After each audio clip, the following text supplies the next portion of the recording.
Hello, I'm Justin from Rendall Certified Cleaning, and today I thought I'd show you a little bit of our truck because we have a common question of if we have to hook up to your water source. Most of the time the answer is no, we don't. We carry our own water with us. There are times where if I have a bigger job before yours, I will need a little bit extra water to finish up yours. But in here you can see this water tank right here. This is a 110 gallon water tank.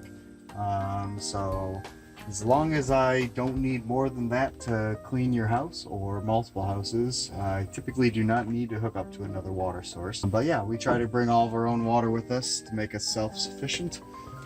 Goes into our waste tank up front, where we put it back where it came from, outside.